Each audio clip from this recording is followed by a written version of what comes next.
Hi ladies, delighted you joined us today for tea cakes. And you've got all your ingredients ready.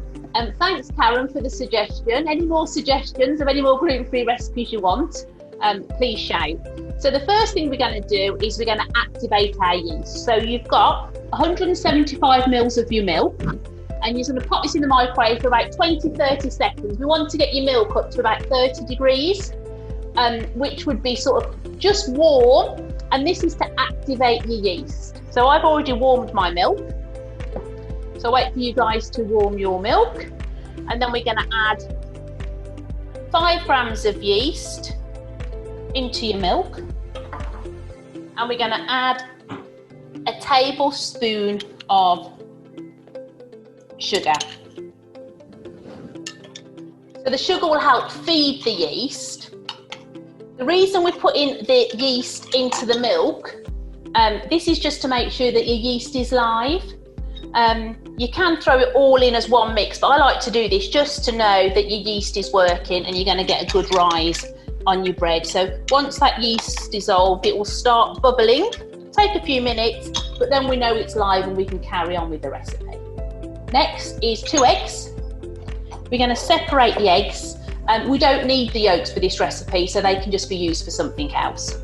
So I like to separate my eggs by literally just cracking the whole egg into the bowl and then just taking the yolk out. I think it's a lot easier. When I was little and my mum used to teach me to cook, or I used to bake my nan, we used to get the egg and you used to jiggle it between the 2 halves, didn't you? That's what I do. Oh, well, you see, what I find is you more often or not, you break the yolk with the edge of your shell, don't you? That's what I do. So for me, literally break my egg into the bowl and then just lift it out gently with my fingers and then pop it into a separate bowl. Your fingers are a lot more gentle with the yolk, so your chances of breaking them are a lot less. So then to the eggs, we're gonna add 1 tablespoon of oil, just a vegetable oil. So then we've got our gluten-free bread flour. So we're going to add that into our mixing bowl. 225 grams, and that goes straight in.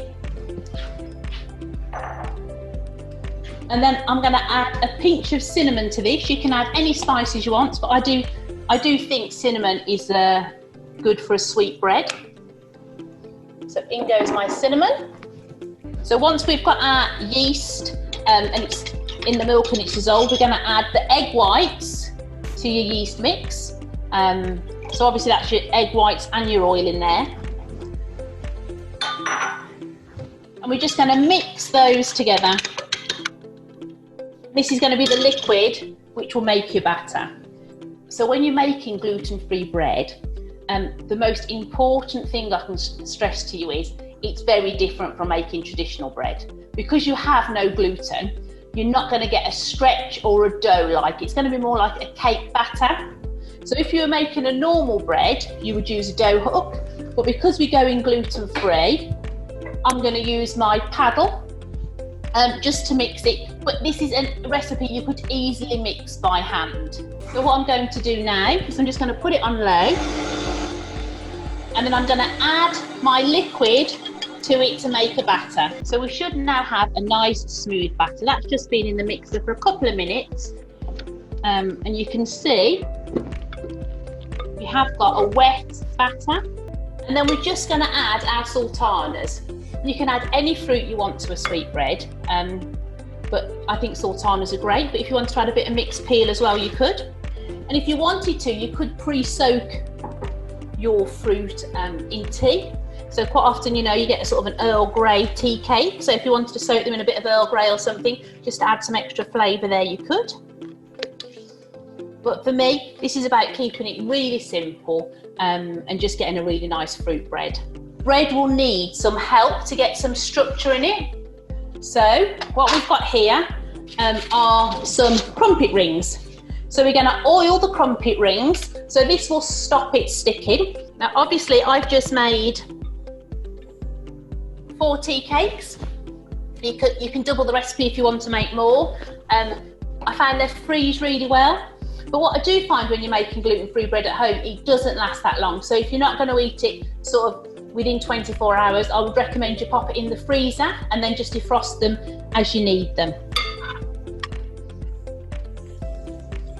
So once your mixer's done and your rings are oiled, we're going to divide the mixture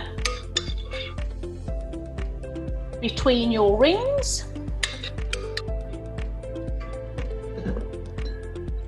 We're just going to leave that in a nice warm place to prove.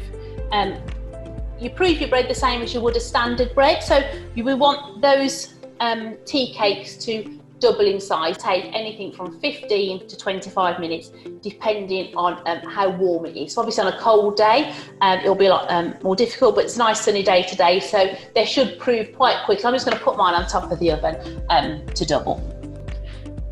So here you go. You can see it has risen. Probably not quite doubled, so I'm going to leave it a few more minutes and then I'm going to pop it in the oven at 200 degrees C for 10 to 15 minutes. You want a really nice golden colour for your tea cakes. Okay, so my tea cakes are now out of the oven.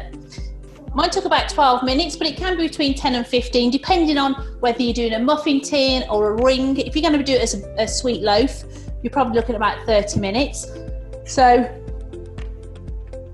pick up one of your cakes. Tea cakes, just tap the bottom. You're looking for a hollow sound. Yeah, so we know it's done. And then we're just gently going to push them out of the mould and then they're ready. Like I said, beautiful, toasted and buttered.